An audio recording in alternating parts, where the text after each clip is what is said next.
तो आपके गुड़हल के प्लांट पर यदि फ्लावर नहीं आ रहे हैं, उन पर इस तरह से कलियां नहीं बन रही है ना, पत्ते उसके हरे हरे नहीं है, बिल्कुल मरे मरे से दिख रहे हैं और उनमें जरा भी कलियां नहीं बन रही है, जो कलियां बनती है वो भी टूटकर गिर जाती हैं और उनके पत्ते भी छोटे छोटे हो जाते हैं, इस तरह से फ्लावर नहीं आ रहे हैं। तो आज की वीडियो में मैं दोस्तों आप लोगों को ये फर्टिलाइजर बतलाऊंगी जिसका यूज़ करके आप अपने प्लांट पर ढेर सारे बड़े बड़े फ्लावर ला सकते हैं, ढेर सारी कलियां ला सकते हैं। यदि मार्च की शुरुआत में ये सारी प्रॉब्लम आ रही है, क्योंकि मार्च की शुरुआत में ये प्रॉब्लम आ सकती है दोस्तों, अभी अभी विंटर गया है और हमारे सारे प्लांट जो हैं अभी डोरमेंसी से जागे हैं, तो हो सकता है कि डोरमेंसी से जागने के बाद वे अपने आप को संभाल नहीं पा रहे हैं और वे स्ट्रेस में आ गए हैं। तो ऐसी स्थिति में उन आपके प्लांट पर इस तरह के प्रॉब्लम आ सकते हैं। तो ये प्रॉब्लम ना आए उसके लिए आपको आज की वीडियो में मैं बहुत ही अच्छा फर्टिलाइज़र बताने वाली हूँ, जिससे कि आपके प्लांट पर न सिर्फ इस तरह से फ्लावर आएंगे जिस तरह से मेरे प्लांट पर बने हुए हैं ढेर सारे फ्लावर बड, वैसे ही आपके प्लांट पर भी ढेर सारे फ्लावर बड बनने लगेंगे और ऐसे ही बड़े बड़े फ्लावर खिलने लगेंगे। तो चलिए वीडियो को स्टार्ट करते हैं। वीडियो को स्किप बिल्कुल भी मत कीजिएगा दोस्तों, और देखिएगा कि किस तरह से जैसे मेरे प्लांट पर फ्लावर आ रहे हैं आपके प्लांट पर भी फ्लावर आएंगे। तो दोस्तों ये जो मौसम होता है ये बहुत ही मैं बताऊं कि प्लांट के लिए वैसे तो फ्लावर इसमें बहुत अच्छे आते हैं इस समय, तो कह सकते हैं कि ये वसंत का मौसम है, लेकिन साथ साथ वसंत के साथ साथ ये पतझड़ का भी मौसम होता है।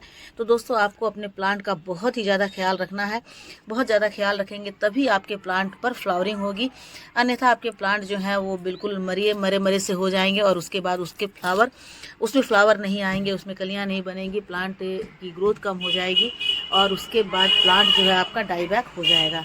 तो प्लांट डाई बैक नहीं हो उसके लिए आपको ध्यान रखना होगा कि इस समय आप अपने प्लांट की गुड़ाई करें, गुड़ाई करके उसे बहुत ही अच्छा सॉलिड सा फर्टिलाइज़र दें, तो इसी तरह से उसमें कलियां बनेंगी, है ना।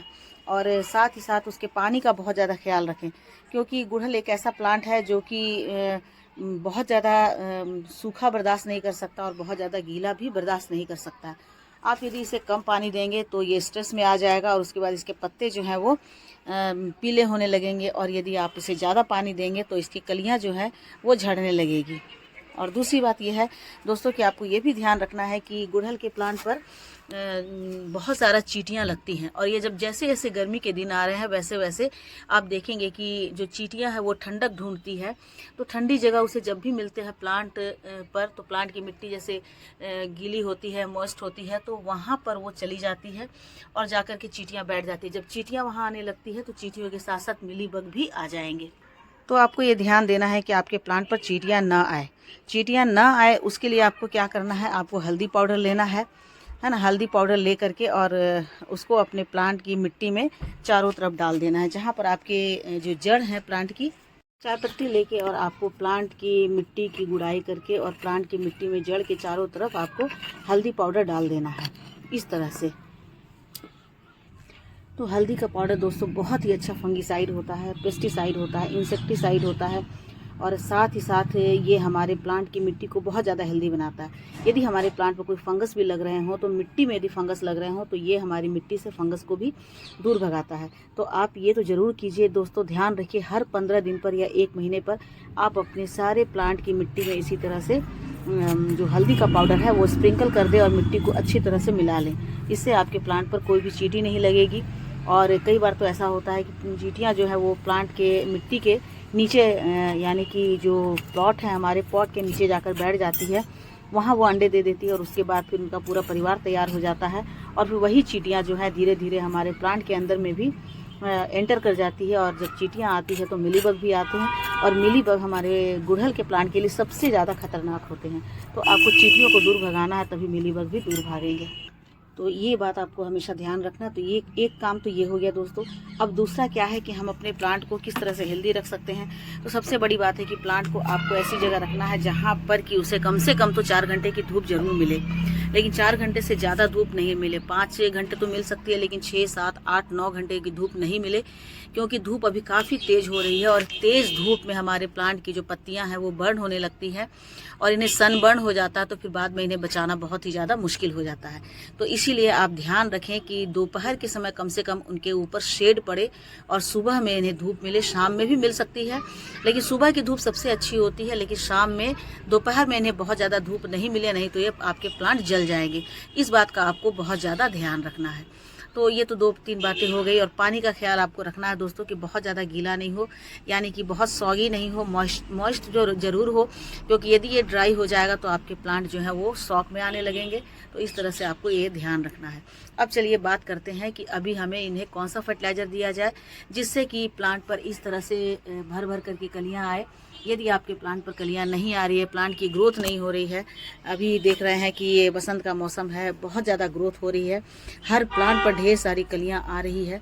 तो यदि आपके प्लांट पर कलियां नहीं आ रही है, फ्लावर बड नहीं बन रहे हैं और उनकी ग्रोथ नहीं हो रही है, उन पर पत्ते नहीं आ रहे हैं, जैसा कि मुझे एक मेरे व्यूवर्स ने कमेंट में लिखा था कि उनके प्लांट पर पत्तियाँ नहीं हैं और कलियाँ भी नहीं आ रही हैं, तो उसके लिए आपको क्या करना है, किस तरह से आप अपने प्लांट की अभी देखभाल करेंगे तो ऐसे ही बिल्कुल लश ग्रीन हरे हरे जो गाढ़े रंग की पत्तियां भी आ जाए और इस तरह से कलियां भी आ जाए। तो चलिए आज की वीडियो में मैं वही आपको शेयर करने वाली हूं कि कौन सा फर्टिलाइज़र आपको इस समय देना है। तो दोस्तों मैंने ये बतलाया था कि ये है बेसन, यानी कि ग्राम फ्लोर, चने का जो फ्लोर होता है, आटा होता है, यानी कि बेसन जो होता है, ये हमारे प्लांट के लिए बहुत ही ज़्यादा हेल्दी होता है। यदि इसका हम फर्टिलाइज़र बनाते हैं तो ये हमारे प्लांट की मिट्टी में जाकर के बहुत तेज़ी से माइक्रोब्स जो हैं, माइक्रो न्यूट्रिएंट ये बन जाते हैं और माइक्रोब्स को भी बहुत ज़्यादा जनरेट करते हैं।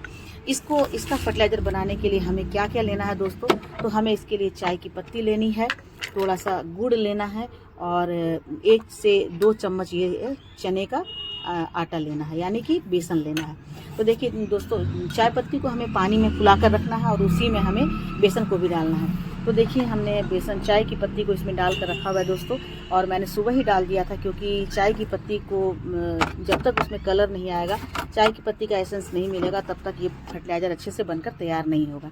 तो आपको इसी तरह से 1 से 1.5 लीटर 2 लीटर पानी ले लेना है और इसमें आपको 2 चम्मच भर करके बेसन डाल देना है। ठीक है दोस्तों, ये 2 चम्मच भर कर बेसन डाल देना है और बेसन को अच्छे से मिला देना है इसमें, मिला करके, और आपको 24 से 48 घंटे इसको रख देना है, 24 से 48 घंटे। अब इसमें जो दूसरी चीज़ है दोस्तों, हमें डालना है गुड़। गुड़ जो होता है वो माइक्रोब का भोजन होता है। तो जब हम गुड़ डालते हैं तो गुड़, चाय पत्ती और बेसन, ये तीनों मिलकर के इतना सॉलिड फर्टिलाइज़र बनता है कि इसमें गुड़ में भी पोटेशियम होता है, बेसन में भी पोटेशियम होता है, मैग्नीशियम होता है, कॉपर होता है, जिंक होता है और नाइट्रोजन होता है, तो और फॉस्फोरस होता है। साथ ही साथ हमारे गुड़ में भी मैग्नीशियम की तो भरपूर मात्रा होती है, उसके अलावा इसमें आयरन होते हैं, फॉस्फोरस होते हैं, मैग्नीज होते हैं, यानी कि माइक्रो न्यूट्रिएंट होते हैं। चाय की पत्ती में दोस्तों क्या होता है, चाय की पत्ती में नाइट्रोजन तो भरपूर मात्रा में होती है, उसके अलावा उसमें जो है वो एसिडिक होता है, यानी कि विटामिन सी तो नहीं कहेंगे, वो हमारी मिट्टी को एसिडिक बना देता है। तो उसके कारण इससे बने हुए फर्टिलाइज़र और साथ ही साथ उसमें ऐसी ताकत होती है जो हमारे प्लांट के अंदर ढेर सारे फ्लावर लाते हैं। तो इन तीनों को मिलाकर जब हम सॉल्यूशन बनाते हैं तो ये सॉल्यूशन इतना ज़्यादा पावरफुल बनता है कि इसको डालने के 15 दिन के बाद ही आप देखेंगे कि आपके प्लांट पर बहुत सारे फ्लावर आ गए। जिस तरह से मेरे प्लांट में फ्लावर बड बने हुए हैं ढेर सारे, आपको दिख रहा होगा दोस्तों। मैं जो भी दिखलाती हूँ सबसे पहले उसको मैं अपने प्लांट के ऊपर अप्लाई करती हूँ। जब उसका बेहतर रिजल्ट आ जाता है तभी मैं आप लोगों के साथ शेयर करती हूँ। तो इसका रिजल्ट देखिए कितना बेहतर आया है, बेस्ट रिजल्ट आया है और इतनी सारी कलियाँ बनी हुई है हमारे प्लांट के ऊपर और इतनी सारी नई ग्रोथ आ रही है कि इसको देखने के साथ ही तभी मैंने कहा कि इसे मैं अपने व्यूवर्स को दिखलाती हूँ, तो जिनकी जो शिकायत है कि उनके प्लांट पर पत्ते नहीं आ रहे हैं, कलियाँ नहीं आ रही है, वो बिल्कुल दूर हो जाएगी। अब दोस्तों इसको क्या करना है, इसको हमें रखना है 24 से 48 घंटे बिल्कुल ढक करके, ठीक है ना। आप एक इसमें कैप लगा दें, कैप लगा करके आप इसको रख देंगे और 24 से 48 घंटे के बाद देखेंगे कि ये फर्मेंट हो जाएगा, क्योंकि इसमें बेसन डला है। बेसन डलने के कारण ये फर्मेंट हो जाएगा, इसके अंदर चाय पत्ती के जो न्यूट्रिएंट्स है वो भी आ जाएंगे और गुड़ के जो न्यूट्रिएंट्स है उसके कारण इसमें माइक्रोब्स हो जाएंगे। तो प्लांट की जो मिट्टी है उसका मैकेनिज्म बहुत अच्छा हो जाएगा। क्यों, इस सॉल्यूशन को, इस फर्टिलाइज़र को डालने के बाद प्लांट की मिट्टी अच्छी हो जाती है और उसमें ढेर सारे फ्लावर आने लगते हैं, पत्तियां अच्छी आने लगती है, क्योंकि ये प्लांट की मिट्टी के मैकेनिज्म को बिल्कुल सुधार देता है, प्लांट की पीएच वैल्यू को बिल्कुल मेंटेन कर देता है और इसीलिए इसमें बहुत अच्छे से फ्लावर आते हैं और बहुत अच्छे से कलियाँ बनती है। तो इस तरह से जब 24 से 48 घंटे हो जाएंगे तो दोस्तों ये मैंने 1 लीटर पानी में बनाया है, तो इसमें आपको 3 से 3.5 लीटर पानी और मिलाना है। आप चाहें तो 4 लीटर पानी भी मिला सकते हैं। और 4 लीटर पानी मिलाने के बाद इसको अच्छी तरह से छान लेंगे। उसके बाद आपको आधा लीटर अपने सभी प्लांट पर डाल देना है, चाहे वो गुड़हल के प्लांट हो या गुलाब के प्लांट हो, गुलदाउदी के प्लांट हो, या आपके जो है वो फ्रूटिंग प्लांट हो, या आपके घर में कोई सब्जियां लगी हो तो सब्जियों के प्लांट हो, उस पर भी आप इसको डाल सकते हैं। और उस पर भी डाल देने के बाद आपके प्लांट पर ऐसे ही जो है ना वो फ्लावर होंगे, फ्रूट होंगे, कलियाँ होंगी और बहुत अच्छे से वेजिटेबल हो जाएंगे।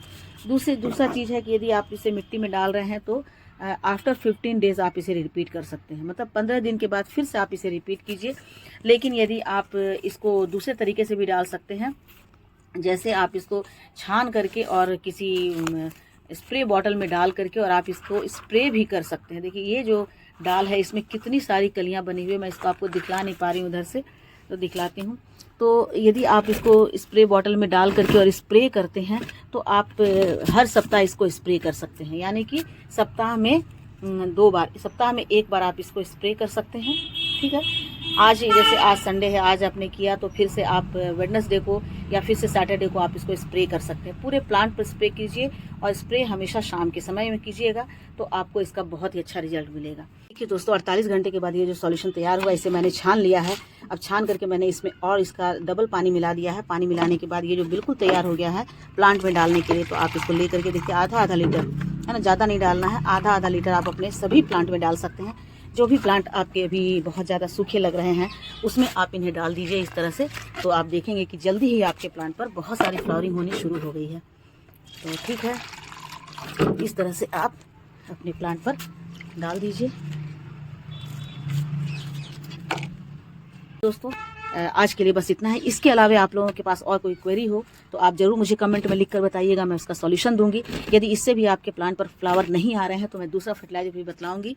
तो आज के लिए बस इतना ही, मिलती हूँ अगले वीडियो में फिर से एक नई जानकारी के साथ। तब तक मेरे साथ बने रहें और अपना ढेर सारा ख्याल रखें। Thank you.